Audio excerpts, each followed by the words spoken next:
Hey, welcome to the One Piece at a Time Distilling Institute with your host, the alchemist of Indiana's Black Forest, Alan Bishop. Hey, this channel is all about home distilling and legal distilling. If you've got questions, reach out to us in the comments below, social media, or via bishopshomegrown@gmail.com. And don't forget to check out thealchemistcabinet.com. What's up, guys? It's more talking head videos for you. So, as always, welcome to the One Piece at a Time Distilling Institute. Feel free to reach out to me with all of your questions, bishopshomegrown@gmail.com, YouTube comments below, social media, etc. However you can get the question to me, I will get to it eventually. I promise, one way, shape, form, or the other. And keep the questions coming. I really enjoy doing this. You guys seem to enjoy the content that I'm creating and the answers I'm giving. I don't do fancy, flashy videos. You guys know that. Unfortunately, time does not allow for that, and I have too many projects as it is, so you know, we just stick to the basics here on this channel, one piece at a time. But today, from Chris Elliott. So, I have a question about aging apple brandy. I wasn't sure if this was the best place to message or not. If you want to use it for a video, I'm fine with that. I'm planning on filling a 10-gallon barrel that aged dry and then maple syrup. I did not double pot still. I ran it all once through a thumper and added all my tails in with my final run. Right now, I have about 13 gallons setting at 110 proof. I have heard you say in the past that when you add to the barrel, you want to include a little bit of head so the wood doesn't take all the flavor. I have them set aside, but was unsure on how much to add or if you do that on apple brandy or not. My questions would be, how much heads or tails should I include in the barrel, and is the proof I have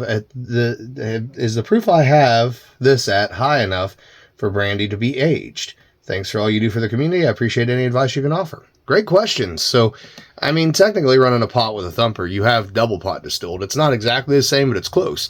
Now, the beautiful thing about running with a thumper is a thumper does tend to mix different alcohols in a way that double pot still distillation wouldn't. So you probably already have enough heads in your apple brandy distillate that I wouldn't worry about adding any back, unless you just have a very, very, very, very, very super clean distillate.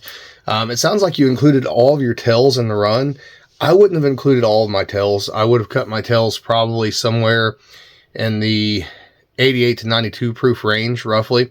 Like dropping down just below where you normally cut for a clean spirit, like going down a few more proof points past that. And then run that down, collect all of your tails to rerun the next time you run that same product again, put them back into your thumper, for example, or back in your pot. Rerun them, up the proof, clean them up, etc. But I would have collected some of the sweet water off the very end, stuff below 20 proof, right? So between 20 and 15. Yes, it takes a lot of fuel to get that, a lot of effort to get that, a lot of extra time to get that, but it is worthwhile to have to proof down with. That said, if you're happy with the product, then, you know, leave those tails in, don't redistill it, don't worry about it. Don't let me change anything that you are happy with, as long as it's a good quality product and it's something that you're proud of. Setting at 110 proof, excuse me, before going into a barrel. So you are pretty low compared to what I would go into a barrel with apple brandy at, but there's not anything wrong with that per se. Typically, I will do double pot still proof, or even with a pot and a thumper, I'm still going to hit 135, 140.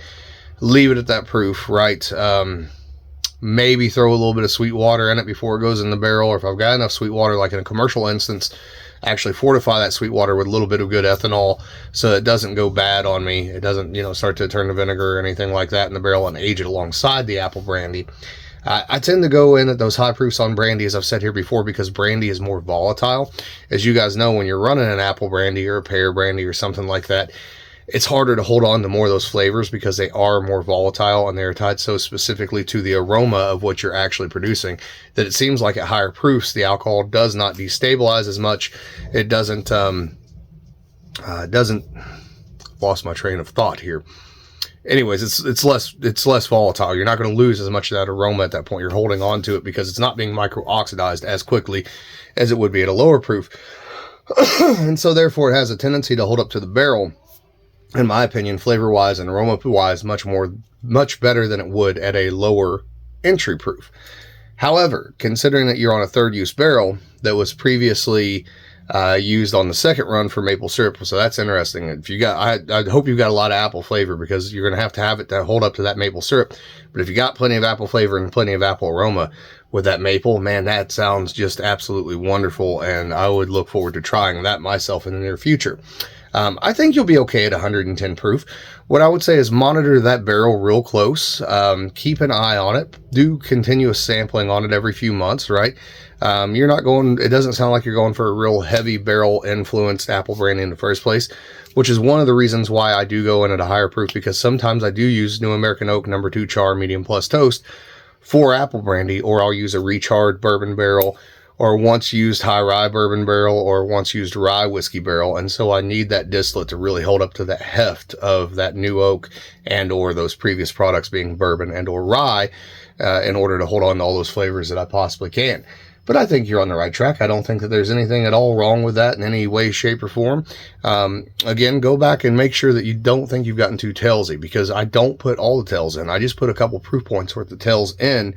And again, that's so that it holds up in the barrel. If you cut too clean and you go into a barrel for any prolonged period of time, and I don't know how long you plan on maturing this, or the situation in which it's going to be matured, but what tends to happen is the spirit, if it's too clean, if you've cut it like you've made a white apple brandy or something of that nature, it tends to be too thin on the palate, not have enough of those volatile elements that you would want in an actual apple brandy, etc. With that amount of tails in there, the opposite may be true.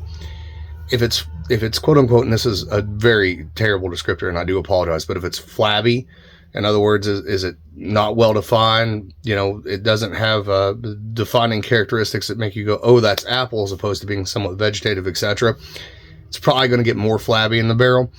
So make sure you analyze that distillate well before you do put it in the barrel, because you may want to consider redistilling that in a small still. That's a possibility. And if you're worried about flavor loss, you can always dry some apples, put that in a gin basket, or dry some apples and put that in the actual distillate and let it macerate for a few days, and then redistill that and have plenty of apple flavor left to go back into a barrel. So I think I've exhausted that question. I feel like I have, but we're only at 6 minutes and 37 seconds, which is a weird thing that's been happening lately, where usually I try to turn a question into a video and I end up with time left over. But usually we're about 10 minutes, but I think 6-7 minutes is good. As always, guys, thank you for your support. Please check out thealchemistcabinet.com. Please order my books, The Alchemist Cabinet Philosophy Volume 1 and The Alchemist Cabinet, The Black Forest Method. They will be back up in the coming weeks as available on the Alchemist Cabinet website at thealchemistcabinet.com. And make sure you check out One Piece at a Time, Sacred and Profane podcast on Spotify. I just uploaded 3 new episodes, 2 of which are rants and the other one's kind of ranty. So just had some things I had to get out of my crawl that I've seen in the industry, in the legal industry, in the past few weeks here coming up, on Christmas and New Year's, as it were. And I wanted to address those things. So as always, guys, love you. Be safe.